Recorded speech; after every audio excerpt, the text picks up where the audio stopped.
माय मराठी माय बोलीचं महाचॅनल. भक्ती आम्ही केली सांडोनी उद्वेग, भक्ती आम्ही केली सांडोनी उद्वेग, पावलो हे संग सुखयाची, सुखाम्हा झाले धरितायाचा संग, पळाले उद्वेग सांडोनिया. तुका म्हणे सुख बहु झाले जीवा, घडलिया सेवा विठोबाची, सुखाम्हा झाले धरितायाचा संग, पळाले उद्वेग सांडोनिया. समचरण सरोजम सांद्रनीलाबुदाबम, जगननिहित पाणी मंडन मंडनाना, तरुण तुलसीमाला कंधरम कंजनेत्रं, सदयधवलहासं विठ्ठलं चिन्तयामि.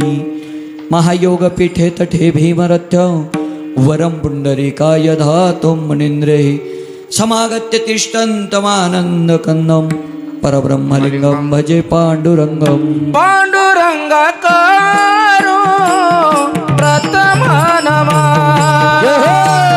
पाण्डुरङ्गकारो प्रथम नमा,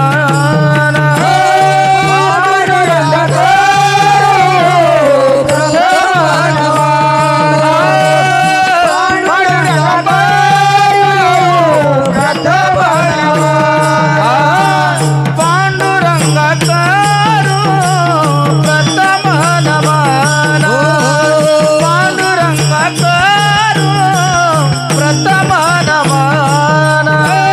कृपादाने कथेचा विचारो.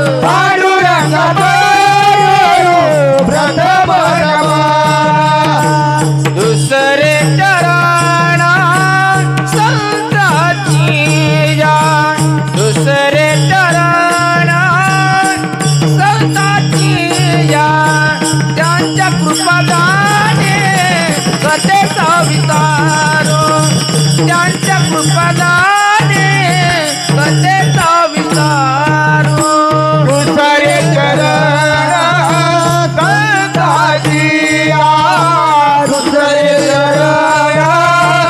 संताजिया, त्यांच्या कृपादाने कथेचा विचारो, त्यांच्या कृपादाने कथेचा विचारो. बाबाजी सद्गुरु दास तुका, बाबाजी सद्गुरु दास तुका, बाबाजी सद्गुरु दास तुका, बाबाजी सद्गुरु दास तुका. पांडुरंगा करू प्रथम नमान, दुसरे चरण संताची आक, त्यांच्या कृपादाने कथेचा विस्तारो. बाबाजी सद्गुरु दास तुका. ओम नमो ज्याद्या वेद प्रतिपाद्या जे जे स्वसंविद्या आत्मरूपा, देवा तोची गणेशु सकलार्थमती प्रकाशो, मणे निवृत्तीदासो अवधारी जोजी. जयांचे केलिया स्मरण, होय सकळ विद्येचे अधिकरण, तेची वंदो श्रीचरण, श्री गुरूंचे ते नमस्कारो नियाता. ओम नमो ज्ञानेश्वरा, ओम नमो ज्ञानेश्वरा, ओम नमो ज्ञानेश्वरा,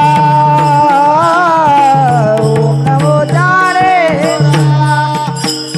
करुणा करा दयाळा,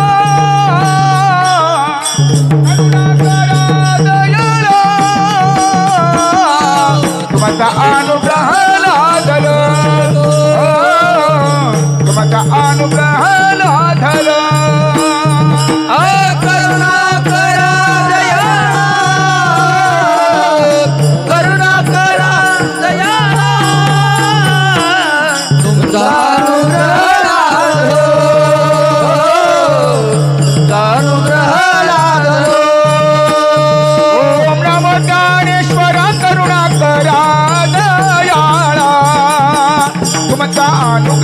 झालो पावन झालो चराचरी ओ नमो ज्ञानेश्वरा करुणाकरा तुमचा अनुग्रह झालो पावन झालो चराचरी ओम नमो ज्ञानेश्वरा करुणा करा दयाळा तुमचा अनुग्रह लादलो पावन झालो चराचरी मनोजवं मारुततुल्य वेगं जितेन्द्रियं बुद्धिमत्तं वरिष्ठं वातात्मजं वानरयुक्तमुख्यं श्रीरामदूतं शरणं प्रपद्ये शरण शरण जे हनुमंता तुम्हा आलो रामदूता काय भक्तीच्या त्या वाटा मज दावाव्या सुबटा नागेंद्रहराय त्रिलोचनाय भस्मांगरागाय महेश्वराय नित्याय शुद्धाय दिगंबराय तस्मै नकराय नमः शिवाय शिवभोळा चक्रवर्ती त्याचे पाय माझे चित्ती वाचे वदता शिवनाम तयान बाधे क्रोधकाम नमो सद्गुरु तुकया ज्ञानदीपाक नमो सद्गुरु सच्चिदानंद रूपा नमो सद्गुरु भक्त कल्याण मूर्ती नमो सद्गुरु भास्करा पूर्ण कीर्ती तुकाराम तुकाराम नाम घेता कापेयम धन्य तुकोबा समर्थ जेने केला हा पुरुषार्थ भक्ती आम्ही केली सांडोनी उद्वेग पावलो हे संग सुखयाचे सुख आम्हा झाले धरितायाचा संग पळाले उद्वेग सांडोनिया विठाला विठाला विठाला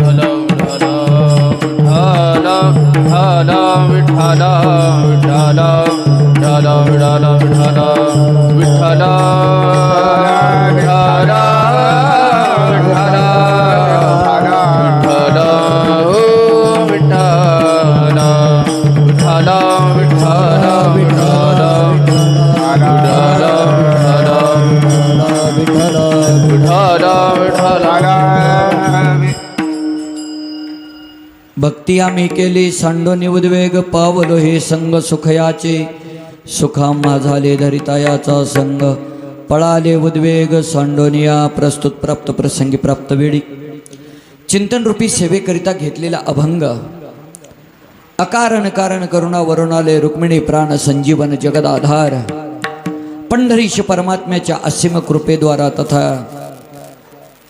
महाराष्ट्रातील सर्व संत महंतांच्या कृपाशीर्वादानं ज्यांनी आपलं संपूर्ण जीवन परमार्थामध्ये कृतार्थ केलं ज्यांनी आपलं जीवन जगाचा संसार सुखाचा व्हावा म्हणून आपल्या संसाराची राख रांगोळी केली पंचम वेद निर्माते म्हणून ज्यांना संबोधलं जातं असे असणारी जगद्गुरु तुकोबाराय यांचा फार चरणाचा नाही पण 3 चरणाचा अभंग आजच्या सेवेसाठी घेतलेला आहे विठाला विठाला विठाला अभंगाच्या माध्यमातून जगद्गुरु तुकोबाराय आपल्याला भक्तीचं महत्व सांगतायत जगद्गुरु तुकोबाराय म्हणतात भक्ती आम्ही केली पण ज्या वेळेस आम्ही भक्ती केली कशी केली सांगितलं महाराजांनी सांडोनी उद्वेग उद्वेग म्हणजे चिंता आमच्या जीवनातली चिंता समूळ नष्ट झाली माझ्या जीवनातली चिंता ज्यावेळेस नष्ट झाली त्यावेळेस मला सुख झालं किती सुख झालं सांगितलं सुख आम्हा झाले धरिता याचा संग ज्याचा संगतीनं आम्हाला सुख प्राप्त झालं ज्याच्या संगतीमुळं आम्हाला सुख प्राप्त झालं तो भगवान परमात्मा त्याच्या संगतीत आम्ही गेल्यामुळं आमची समूळ चिंता नष्ट झाली बरं महाराज एका साधकानं प्रश्न केला जगद्गुरु तुकोबारायांना महाराज तुम्ही म्हणताय नुसतं या अभंगामध्ये सुख झालं सुख झालं सुख झालं मग नेमकं तुम्हाला सुख तरी झालं किती जगद्गुरु तुकोबाराय शेवटच्या चरणात सांगतात तुका म्हणे सुख बहु झाले जीवा घडलिया सेवा विठोबाची त्या भगवान परमात्म्याची सेवा आमच्या जीवनामध्ये आम्हाला घडली आमच्या जीवनामध्ये आम्हाला इतकं सुख प्राप्त झालं त्याचं परिमाण सांगता येणार नाही त्याचं मोजमाप करता येणार नाही एवढं सुख आमच्या जीवनात प्राप्त झालं अभंगाचा सरळ सरळ भावार्थ झोपले तरी हरकत नाही विठाला विठाला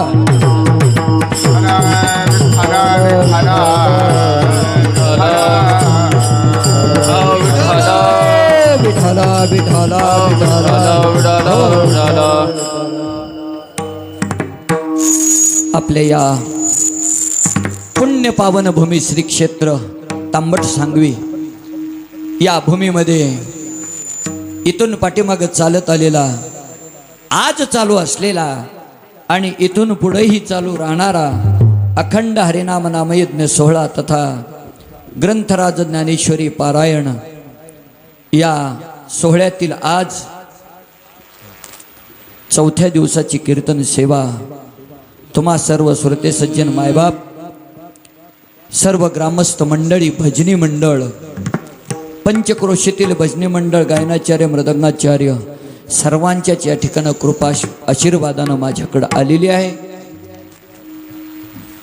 या सप्ताहासाठी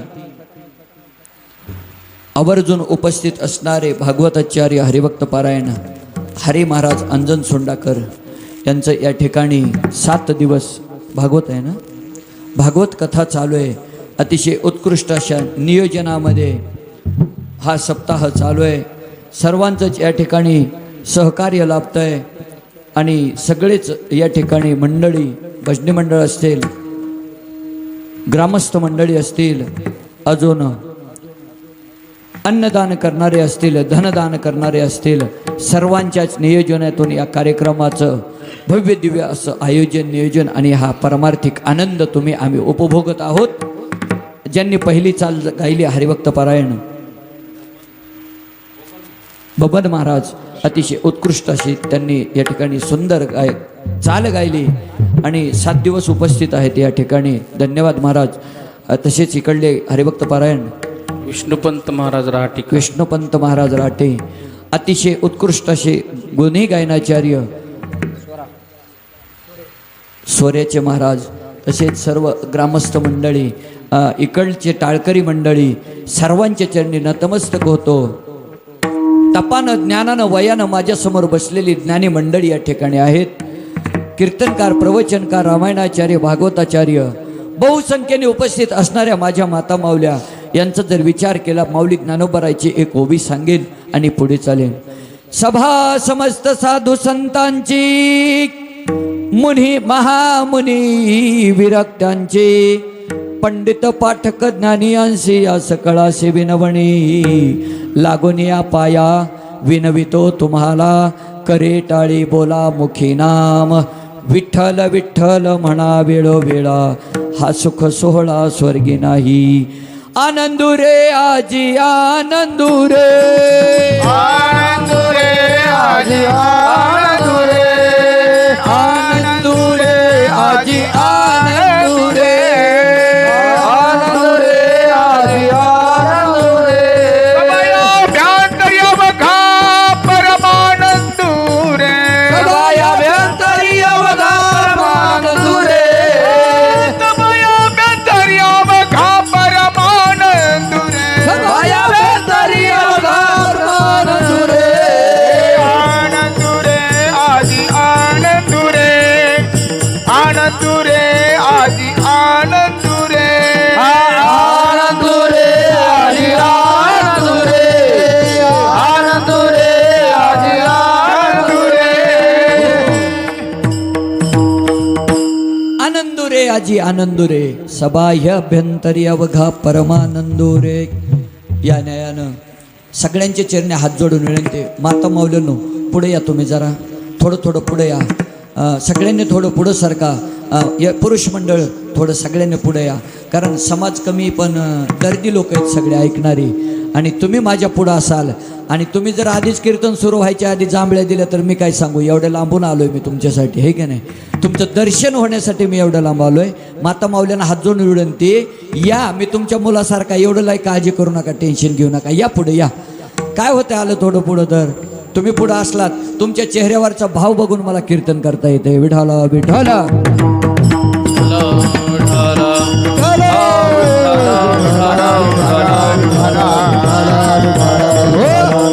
या ठिकाणी आपल्या गावचं वैभव, ज्यांनी महाराष्ट्रामध्ये आपल्या यूट्यूबच्या माध्यमातून या ठिकाणी आपलं नाव कमवलं, आपल्या गावाचं नाव महाराष्ट्राच्याच का नाही, मी म्हणतो भारताच्या कानाकोपऱ्यामध्ये घालवलं.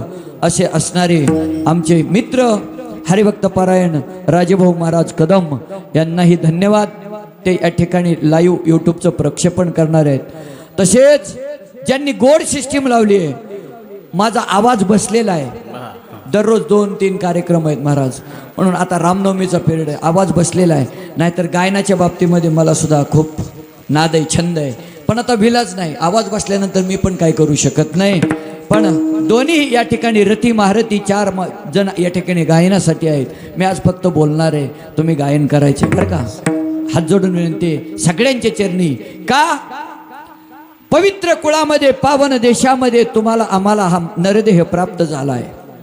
पवित्र त्या कुळ पावन तो देश, तेथे हरिचे दास जन्म घेती, तेथे हरिचे दास जन्म घेती. पवित्र ते कुळ पावन तो देश, तेथे हरिचे दास जन्म घेती, तेथे हरिचे दास जन्म घेती. वा. पवित्र ते कुळ पावन तो देश, जेथे हरीचे दास जन्म घेती. बरं का, पवित्र कुळामध्ये पावन देशामध्ये तुम्हा आम्हाला नरदेह प्राप्त झाला. पण याच्यात अजून एक चमत्कार घडला. तुम्हाला आम्हाला नरदेह प्राप्त झाला तो संतानंतर झाला. बरं का, संताच्या अगोदर जर आपल्याला हा नरदेह प्राप्त झाला असता, गाथा कशाला म्हणतात, ज्ञानेश्वरी कशाला म्हणतात, भागवत कशाला म्हणतात, रामायण कशाला म्हणतात हे आपल्याला समजलं. संताच्या नंतर देह प्राप्त झाला. खरंच आपण पुण्यवान आहोत महाराज. कितवं वर्ष सप्ताहाला? सप्ताहाला वर्ष कितवं आहे? 27वं. वा, 27 वर्ष झालं या पुण्यपावन भूमीमध्ये नामयज्ञ सोहळा पार पडतोय. प्रभू रामचंद्राचं या ठिकाणी मंदिरामध्ये, प्रभू रामचंद्राच्या पवित्र दरबारामध्ये हा नामसप्ताह पार पडतोय. शास्त्रानं आपल्याला 29 पर्वकाळ सांगितलेत. किती? 29 पर्वकाळ सांगितलेत. याच्यामध्ये 12 वद्य एकादशी, 12 शुद्ध एकादशी आणि 5 महत्वाचे पर्वकाळ सांगितले. बघा, भागवतामध्ये गोड चिंतन आहे. पर्व विशेष भागवत धर्मी, नरसिंह जयंती रामनवमी, वामन जयंती जन्माष्टमी, उत्तमोत्तम शिवरात्र. 29 पर्वकाळ सांगितले. 12 दोन्ही 24 एकादशी आणि 5 पर्वकाळ महान सांगितले. त्याच्यातला एक पर्वकाळ आहे रामनवमी.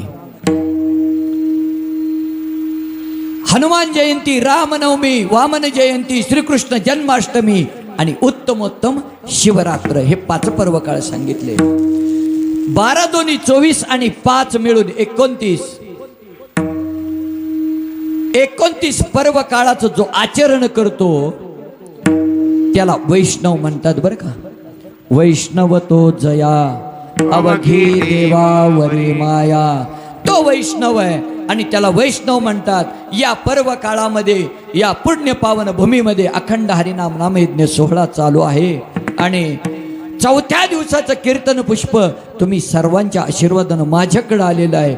जगद्गुरु तुकोबाराय या अभंगाच्या माध्यमातून सांगत असताना, कीर्तन ऐकताना फक्त चित्त देऊन ऐका, कीर्तन ऐकताना लक्ष देऊन ऐका. कारण ज्या प्रभू रामचंद्राबरोबर 14 वर्ष कोण गेला होता? लक्ष्मण.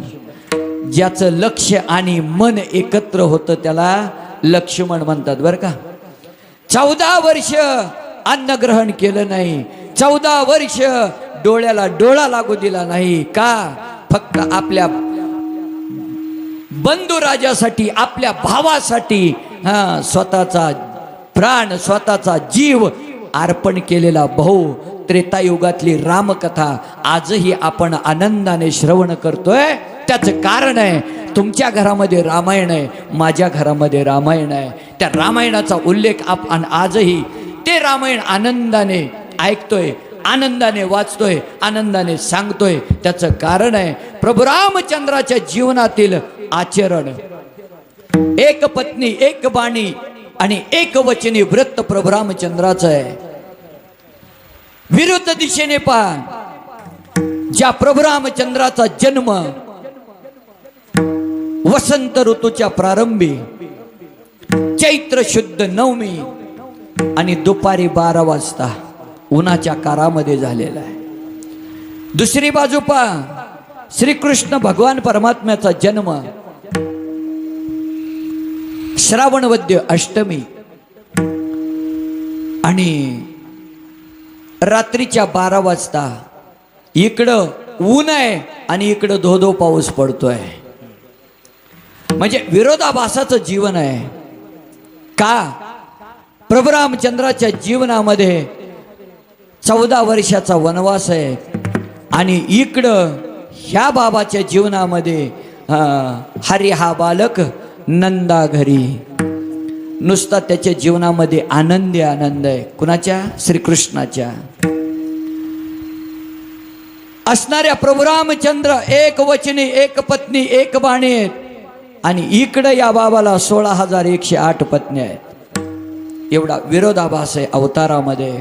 पण अवतार घेत असताना देव अवताराला येतोच कशासाठी? देवाला अवताराला आणावं लागतं, हे नैमित्य आहे. देव अवताराला आणावं लागतं. संत महात्मे येत असतात आणि तुम्हा आम्हाला यावं लागतं. विठाला विठाला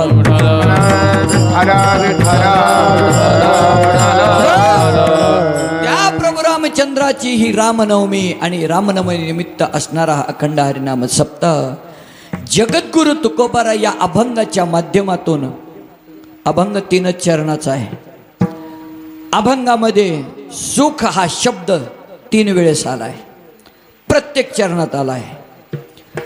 पहिल्या चरणामध्ये उत्तरार्धात आलाय, दुसऱ्या चरणामध्ये पूर्वार्धात आलाय आणि तिसऱ्या चरणामध्ये पूर्वार्धात आलाय.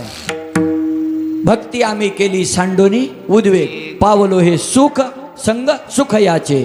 दुसऱ्या चरणामध्ये सुख आम्हा झाले दरिता याचा संग, पळाले उद्वेग सांडोनिया. तिसऱ्या चरणात तुका म्हणे सुख बहु झाले जीवा, घडली या सेवा विठोबाची.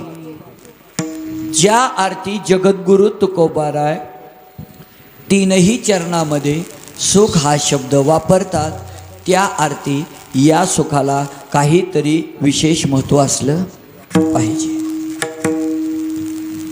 भक्ती करत असताना जगद्गुरु तुकोबाराय म्हणतात सुख सुख सुख सुख. नेमकं सुख आहे तरी कोणतं? आम्ही तर प्रत्येक जीव जन्माला आल्यापासून मरेपर्यंत सुखाच्या शोधात आहे, पण सुख काय अजून मिळालेलं? सर्व सुखाची या आशा जन्म घेला, सर्व सुखाची आशा जन्म गेला.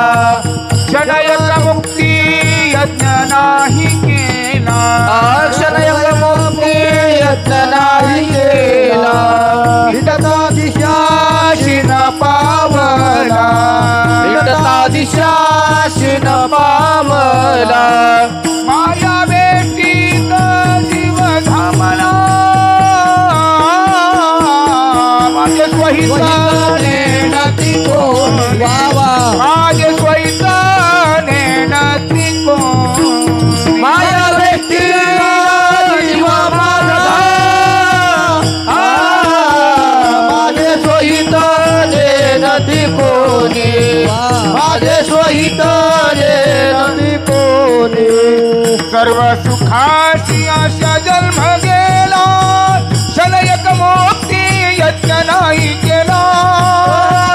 इंद्राचा सिंह पावला, माया बेटीचा जीव माझा. सर्व सुखाची आशा जन्म गेला, क्षणयक मुक्ती यज्ञ नाही केला. इंद्राचा दिशा शिन पावला, माया बेटीला जीव माझा. सर्व सुखाची आशा जन्म गेला, क्षण एक मुक्ती यत्न नाही केला. हिंडता दिशा सिन पावला, माया वेष्टेला जीव माझा. प्रत्येक जीव मायेमध्ये गुरफटलेला आहे. जसं मी आता गुळामध्ये गुरफटलोय. आता मी कशात गुरफटलोय? गुळामध्ये. बरं का बाबा, रात्री कीर्तनाला गेलतो तिकडे मी आष्टी तालुक्यात. कीर्तनाला गेलो कीर्तन चालू झालं, रंगात आलं, पण आवाज बसलेला. वाटलं गुळ असता तर बरं झालं असतं. गुळ देत होते बाबा, मला गुळ देत होते खालून, पण एक मिस्टेक झाली बरं का. हे दांडकं का ह्याचं माईकचं, हे दांडकं का माईकचं, हे आता इथं कसा गुळ ठेवला, हे बसला का इथं गुळ, तसा ह्या दांडक्याला त्याला हे झाकण नव्हतं. मग त्या बाबा गुळाचा खडा घ्यायचा, ह्याच्यावर ठेवायचे, जसं ठेवायचे तसं त्या दांडक्यात गुळ निघून जायचा बरं का. तसाच गुळ दांडक्यात जायचा खाली. कीर्तन संपलं, गुळाचा माझा मेळच लागला नाही. आणि मग मी कीर्तन संपून लवकर निघालो. मला आता इकडे यायचं होतं, लांब रात्री प्रवास आता दिवसभर करायचा. मग निघालो मी पटकन आपलं मंडप सोडून. बाबा म्हणले थांबा थांबा थांबा महाराज. मी म्हणलं का हो, चांगलं झालं बघा कीर्तन, पण गुळ लय खाल्ला तुम्ही. आम्ही म्हणलं बाबा गुळच मला मिळाला नाही. हा म्हणले मिळाला नाही, मी माझ्या हातानं गुळ दिला महाराज तुम्हाला. अहो म्हणलं बाबा गुळच माझ्यापर्यंत आला नाही. म्हणले गेला कुठं, म्हणलं बघा त्या माईकच्या दांडक्यात. आणि ते पालतं केलं, सगळा गुळ खाली निघाला. पण आता ह्याला झाकण आहे. सुंदर सिस्टीम आहे महाराज, उत्कृष्ट सिस्टीम लावली. धन्यवाद तुम्हाला बरं का सिस्टीमवाले दादा. आवाज बसलेला असून सुद्धा गोड आवाज माझ्यापर्यंत पोचवतायत बरं का. धन्यवाद आहे. तुमच्या 5च्या 25 मशनी पुढच्या वर्षीपर्यंत होवत बरं का. धन्यवाद. आणि जगद्गुरु तुकोबाराय, आता लक्ष द्या, जगद्गुरु तुकोबाराय अभंगामध्ये सुख या शब्दाला महत्त्व देतात. तुम्ही आम्ही सुखासाठी धावपळ करतो, धडपड करतो, सुख जीवनामध्ये प्राप्त होत नाही. त्याचं कारण आहे महाराज, त्याचं कारण आहे. एकतर जन्मच मूळ मिळणं दुर्मिळ आहे बघा. जन्मच एकतर मिळेल की नाही सांगता येत नाही. 184 योनी भोगून भोगून मनुष्य जन्म प्राप्त होतो. तुम्ही म्हणाल महाराज जन्म मिळणं काय अवघड आहे. पाप आणि पुण्य करून प्राणी जन्माला येतोय. आम्हाला पुराण सांगतंय, आम्हाला शास्त्र सांगतंय पाप पुण्य समासमी तरीच पावी जे मनुष्य योनी. बरोबर, पाप आणि पुण्य समान झाल्यानंतर मनुष्य जन्म प्राप्त होतोय महाराज. मनुष्य जन्म मिळणं काय अवघड नाही. सांगू तुम्हाला मी, पाप आणि पुण्य करायचं आपल्या हातामध्ये नाही. पाप करायला गेलं तर पुण्य होईल, पुण्य करायला गेलं तर पाप घडेल. तुम्ही म्हणाला कसं, दोन्ही उदाहरणं 1-1 मिनिटामध्ये तुम्हाला सांगतो. लॉकडाऊनचा काळ होता, तुम्ही आणि मी लॉकडाऊनचा काळ उपभोगलाय. 8 महिने माणूस दारात स्वतःच्या बसायची परवानगी नव्हती माणसाला. स्वतःच्या दारात माणूस बसू शकत नव्हता. त्या काळामध्ये पशु पक्षी जनावरं निराधार लोक, ज्यांना कुठलाच आधार नव्हता, अशी लोक नुसत्या खाण्या वाचून पाणी पिण्या वाचून मेली. कारण मनुष्य प्राणी असा आहे बघा, मनुष्य प्राणी हा सगळ्यांना अन्न आणि पाणी पुरवणारा माणूस आहे. आणि तोच माणूस लॉकडाऊनच्या काळामध्ये 8 महिने घरामध्ये बंद होता. कुणी कुणाच्या घराकडे जाऊ शकत नव्हतं. तेवढ्या काळामध्ये मुंबई पुण्याहून येणारी साहेब लोक आपल्या खेड्यापाड्याने येऊन राहत होती. त्यावेळेस एक साहेब मुंबईहून आलेले होते. त्यांचं घरीच कॉम्प्युटरवर काम चालू होतं ऑनलाईन. दुसऱ्या मजल्यावरती राहत होते. विचार केला मनामध्ये, अरे 80,000 रुपये पगार आहे मला महिन्याला, पण मला कुठं तीर्थयात्रेला जाता येत नाही, मला कुठं आळंदी पंढरपूरची वारी करता येत नाही. भेटलाय मला आता गावाकडे आल्यावर वेळ, तर वाटलं मनाला चला काहीतरी परोपकार करू. खालून एक भिकारी रस्त्याने चाललेला होता. साहेब दुसऱ्या मजल्यावरती गच्चीमध्ये उभा राहिलेले होते. त्यांनी बघितलं खालून चाललेला भिकारी. जसा भिकारी बघितला, मनात विचार आला, 5 रुपयाचा ठोकळा खिशातला काढला आणि आता त्या भिकाऱ्याच्या झोळीमध्ये टाकणार. एवढ्यात भिकारी खालून आला, हातातून 5 रुपयाचा ठोकळा खाली पडला. जसा ठोकळा खाली पडला तसं भिकाऱ्याचं लक्ष वर गेलं. जसं भिकाऱ्याने वर बघितलं तसा त्याचा डोळा रक्तबंबाळ झाला. का? 5चा ठोकळा त्याच्या डोळ्यावर पडला. डोळा रक्तबंबाळ झाला नाही, त्याचा डोळाच गेला. आता इंजिनियर साहेब करायला गेले काय? पुण्य. घडलं काय? दुसरी बाजू सांगतो तुम्हाला. आमच्या भूमचा बाजार असतो गुरुवारचा, बरं का, गुरुवारचा बाजार असतो. मी बाजारला गेलो. बाजारला गेल्यानंतर बाजार करून आपल्या स्टँडकडे येत होतो. येत असताना माझ्या हातामध्ये बाजारची पिशवी होती. पुढून एक दारू पिलेला तरुण मुलगा होता, पण दारू पिलेला होता. त्यानं माझ्याकडे बघितलं, ओ महाराज द्या ना मला खायला काहीतरी, ओ महाराज द्या ना मला खायला काहीतरी. माझ्याबरोबर प्रतिष्ठित 4 लोक चालत होती. आम्ही चर्चा करत होतो, बोलत होतो. रस्त्याने चालत असताना तो माझ्याकडे बघून म्हणू लागला, मला वाईट वाटलं. म्हणलं माझ्याबरोबर प्रतिष्ठित 4 लोक चालतात, आम्ही बोलतोय, बातचीत करतोय, कशाला त्रास द्यायला लागला उगाच मला त्याचा राग आला. मी पोरांना खायला वरच त्या पिशवीमध्ये सफरचंद होते, त्याच्यातला एक